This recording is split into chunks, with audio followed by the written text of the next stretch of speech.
जय गुरुजी। शुक्राना गुरुजी। सारी संगत को जय गुरुजी। संगत जी, हमें हमेशा ये एक काम ज़रूर करना चाहिए। ये काम करना कभी भी नहीं भूलना चाहिए, क्योंकि अगर हम ये काम करेंगे तो इससे हमें गुरुजी बहुत जल्दी ब्लेस करते हैं, हमारे अंग संग रहते हैं और हमारी बहुत ज़्यादा केयर करते हैं, हमारी रक्षा करते हैं। इसी पर हम एक आंटी जी का सत्संग सुनेंगे, जिन्होंने बहुत अच्छे से बताया है कि वो कौन सा काम है जिससे गुरुजी हमारे अंग संग रहेंगे, हमारी रक्षा करेंगे। तो चलिए आंटी जी का सत्संग सुनते हैं। जय गुरुजी। शुक्राना गुरुजी। अनंतम अनंतम शुक्राना गुरुजी। जय गुरुजी। संगत जी, संगत जी, ये मेरा शुक्राना सत्संग है गुरुजी के लिए। गुरुजी ने मेरी मम्मी को हेल्थ ब्लेस करी है।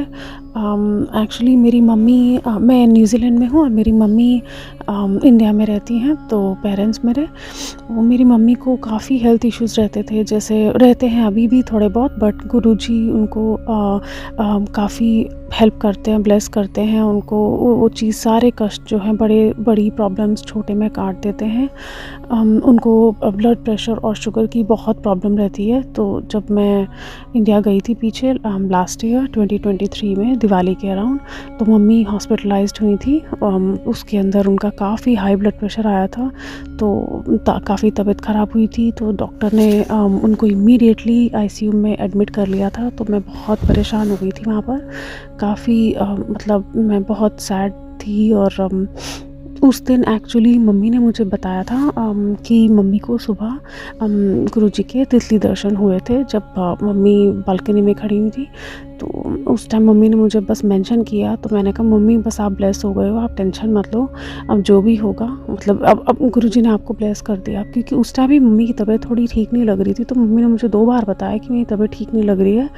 तो मैंने कहा कि ठीक है, तो रेस्ट करो, थोड़ा ये करो, डॉक्टर के पास जाना है तो चलते हैं। तो जब तितली दर्शन हुए तो मैं समझ गई कि गुरुजी ने ब्लेस किया है।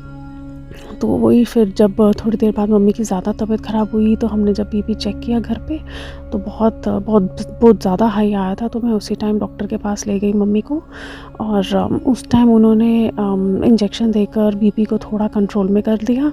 फिर हम लोग घर आ गए। तो फिर शाम को फिर हमने चेक किया, तो फिर काफ़ी हद तक शूट अप हो चुका था बीपी। तो फिर हम गए डॉक्टर के पास। तो उन्होंने, एक्चुअली हॉस्पिटल में ही गए थे इमरजेंसी में, तो उन्होंने इमीडिएटली बोला कि अभी एडमिट कर लो। तो मतलब ये ठीक नहीं है, काफ़ी फ्लक्चुएट हो रहा है, तो ये सेफ़ नहीं है उनके लिए रात को घर पे रुकना। तो यहाँ पर आईसीयू में रहेंगी, तो कम से कम डॉक्टर्स और नर्सेस चेक करते रहेंगे रात को। तो उस टाइम पे मैं बहुत परेशान में, मतलब मैं बहुत उदास हो गई थी, क्योंकि मैं इतने टाइम बाद, 4 साल बाद मतलब इंडिया गई थी। तो मतलब बीच में एक बार और गई थी मैं जनवरी में, बट लाइक ये था दिवाली के बाद की बात है। तो फिर उसके बाद मम्मी, तो हमने फिर मैं और मेरी सिस्टर, हमने पॉकेट स्वरूप, गुरुजी का पॉकेट स्वरूप मम्मी को दिया। जब मम्मी आईसीयू में जा रही थी, तो मुझे इतना विश्वास था कि गुरुजी मम्मी को ब्लेस करेंगे। तो उसके बाद मम्मी का थोड़ा बहुत प्रॉब्लम्स, मतलब फिर अगले दिन जैसे ही मतलब हम पूरी रात में हम मतलब सोए नहीं, मैं और मेरी सिस्टर। तो पापा की भी तबीयत ख़राब हो गई है सोचकर कि मम्मी, क्योंकि वो भी थोड़ा परेशान हो गए। तो हम लोग तो घर में थे, क्योंकि डॉक्टर्स ने तो अलाउ नहीं किया था वहाँ पे रुकने के लिए, क्योंकि मम्मी आईसीयू में थी। तो हम लोग सब घर आ गए थे, और घर आ तो गए, लेकिन किसी का भी मन नहीं लग रहा था, ना पापा का, ना मेरा, ना मेरी सिस्टर का। तो बहुत परेशान थे। रात भर मैं तो बिल्कुल सोई नहीं। फिर नेक्स्ट डे जब मतलब हम पता करके आए थे कि मीटिंग टाइम क्या है, तो 9:30 to 10 o'clock के बीच में मीटिंग टाइम था। पेशेंट से मिलने दे रहे थे। तो हम लोग 5-7 मिनट लेट हो गए, क्योंकि हम मम्मी के लिए मतलब जैसे वो कर रहे थे हम, मैं और मेरी सिस्टर घर में गुरुजी के आगे जोत जगा के और दिया जला के, और हम लोग मम्मी के लिए एक्चुअली प्रसाद बनाकर लेके जा रहे थे। मतलब हम वैसे भी चाय प्रसाद भोग लगाते हैं, जल प्रसाद मेरी सिस्टर वहाँ पे इंडिया में और मैं यहाँ पर लगाती हूँ। तो हमने हमारे मन में यही था कि मम्मी के लिए चाय प्रसाद लेके जाते हैं, तो मतलब जब मिलने का टाइम होगा तो उनको चाय प्रसाद देंगे तो उनको अच्छा लगेगा। तो हम लेकर गए। इसी चक्कर में वो थोड़ा हम 5-7 मिनट लेट हो गए, तो मैं बहुत परेशान हो रही थी कि मम्मी की पता नहीं तबीयत कैसी होगी, जैसे थोड़ा उसको थोड़ा डांट भी रही थी कि लेट हो गए हैं तो जल्दी कर ये वो। तो इतने में हॉस्पिटल से कॉल आ गया कि आपकी मम्मी आप लोगों को मतलब आपकी फैमिली मेम्बर्स में से किसी को बुला रही हैं, उनका मीटिंग, उनका बहुत मिलने का मन है। तो मैंने गुरुजी को बहुत शुक्राना किया कि मतलब मम्मी ठीक हैं, तो मम्मी हमें याद कर रही हैं, बस आ रहे हैं, तो एटलीस्ट पता चल गया कि मम्मी ठीक हैं। तो फिर जब हम हॉस्पिटल पहुँचे तो हम हॉस्पिटल में भी जो रिसेप्शनिस्ट थी उन्होंने भी हमें देखते ही स्माइल किया और उन्होंने ये स्पेशली बोला कि मतलब आपकी मम्मी का आप में बहुत प्यार है, तो और आप लोग भी पूरी रात भर मम्मी के लिए हॉस्पिटल में फ़ोन करते रहे हो, तो मतलब भगवान ने आपकी मम्मी को अच्छा किया है, तो ठीक है आपकी मम्मी, टेंशन मत लो। तो ऑब्वियसली जब गुरुजी साथ में ही हैं मम्मी के, तो मतलब एक जो कष्ट था वो काट दिया छोटे में। तो फिर उसके बाद मम्मी को रूम में शिफ्ट किया। जब मम्मी का नॉर्मल हो गया सब, तो फिर एक आध दिन में डॉक्टर्स ने सारे टेस्ट वगैरह करके तो मम्मी को डिस्चार्ज कर दिया। उसके बाद भी थोड़ा बहुत मम्मी को ये इश्यूज़ मतलब हैं ही हैं। तो एक बार फिर जब मैं न्यूज़ीलैंड आ गई वापस, तो फिर मम्मी हॉस्पिटलाइज्ड हो गई, यही बीपी के कारण से। तो थोड़ा टेंशन तो लगी रहती है, बट मैं गुरुजी को इस बात का शुक्राना करती हूँ कि गुरुजी जितने भी मम्मी के कष्ट हैं वो छोटे में काट रहे हैं। मतलब पता नहीं क्या है, जो कुछ भी बड़ा भी हो सकता था, बट एक यही बीपी की प्रॉब्लम की वजह से तो छोटे प्रॉब्लम में काट के तो गुरुजी उसको कष्ट को कम कर देते हैं।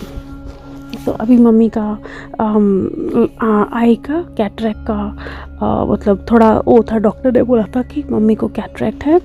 तो उन्होंने जब टेस्ट कराया तो डॉक्टर ने बोला कि कैटरैक्ट की जगह पहले कुछ और है आँख में, तो ये तो लेज़र का फटाफट से इमीडिएट अर्जेंटली छोटी सी माइनर सी सर्जरी है वो करा लो।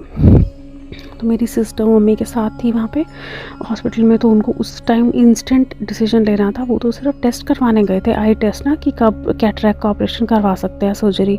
तो डॉक्टर ने बोला कैटरैक्ट तो बहुत बात की बात है, पहले अभी के अभी राइट नाउ इनका करवाओ, नहीं तो इनकी विजन चली जाएगी। मेरी सिस्टर बहुत दुखी हो गई वहाँ पर, परेशान बहुत हो गई, उसको इमीडिएट डिसीजन लेना पड़ा। तो उसने वहीं पे खड़े पैरी गुरुजी का नाम लेकर और गुरुजी से आज्ञा लेकर मम्मी की सर्जरी, जो लिटिल माइनर एक लेज़र सर्जरी करवा दी। उसके बाद फिर जब घर आए वो लोग, तो मतलब सेम डे ही उन्होंने बोला था सिर्फ 2-3 घंटे की बात है, ऑब्ज़र्व करेंगे डॉक्टर्स और घर भेज देंगे। तो वो रात को 10 बजे तक घर आ गए। तो उसके बाद घर आने के बाद डॉक्टर्स ने बोला था 1 आध दिन तक ऑब्ज़र्व करो, तो अगर कुछ भी ऐसा दोबारा लगता है कि आंखों के आगे कुछ अंधेरा आ रहा है या कुछ ऐसा आ रहा है या कुछ मतलब विजन में कोई प्रॉब्लम आ रही है, तो आपको इमीडिएटली आना पड़ेगा, दोबारा सर्जरी करनी पड़ेगी। तो मम्मी और मेरी सिस्टर बहुत डर रहे थे, घबरा रहे थे। ऑब्वियसली मैं भी यहाँ पे परेशान थी, बट मुझे गुरुजी पे पूरा विश्वास था। मैंने गुरुजी को बार बार ही कह रही थी कि बस आप जो करोगे वो ठीक ही करोगे। मम्मी के बस कितने कष्ट हैं वो सब छोटे में काटते जाओ, काट दो बस, यही गुरुजी के आगे मैं हाथ जोड़ के प्रार्थना कर रही थी। तो फिर थोड़ा सा मम्मी को ऐसे लगा कि विजन में प्रॉब्लम आ रही है, तो वो घबरा गए। फिर थोड़ा सर्जरी के लिए प्रिपेयर्ड हुए कि अगर करवानी पड़ी तो करवा लेंगे, बट मुझे विश्वास था। मैंने बोला था कि आप जाओ, कुछ भी नहीं होगा, आप चेक करा लो, कुछ है ही नहीं आपको। तो मम्मी ने मतलब मेरी सिस्टर ने डिसाइड किया कि उस डॉक्टर के पास नहीं, कहीं और जाते हैं पहले सेकेंड ओपिनियन के लिए कि करवाना चाहिए कि नहीं।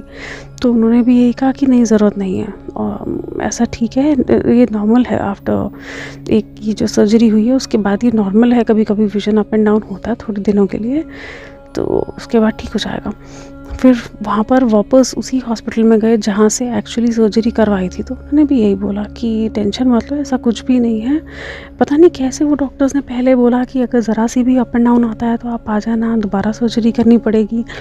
बट जब दोबारा गए एक्चुअली में प्रॉब्लम देखने के बाद, तो उन्होंने जब टेस्ट किया तो कहते नहीं, ज़रूरत ही नहीं है, बिल्कुल ठीक है, ये तो बिल्कुल ठीक है। तो जब मेरी सिस्टर ने मुझे बताया तो मैंने कहा मुझे पता था कि कुछ भी नहीं निकलेगा, क्योंकि गुरुजी है ना साथ में।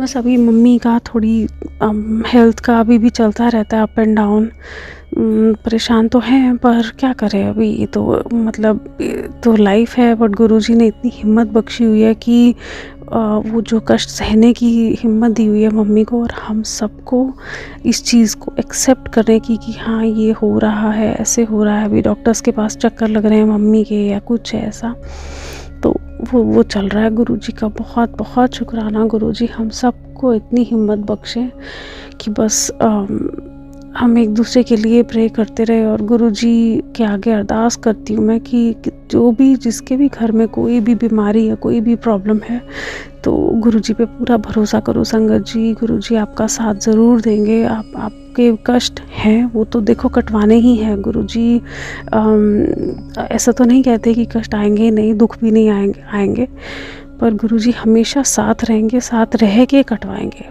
कष्ट। मैं अपने सत्संग को यहीं विराम देती हूँ। जय गुरुजी, शुक्राना गुरुजी। ओम नमः शिवाय। शिवजी सदा सहाय। ओम नमः शिवाय। गुरुजी सदा सहाय। Thank you so much aunty ji, आपने अपना सत्संग पूरे गुरु परिवार के साथ शेयर किया। आपका सत्संग बहुत ही अच्छा था। आपने बहुत अच्छे से बताया कि हमें क्या करने पर गुरुजी हमारे अंग संग रहते हैं।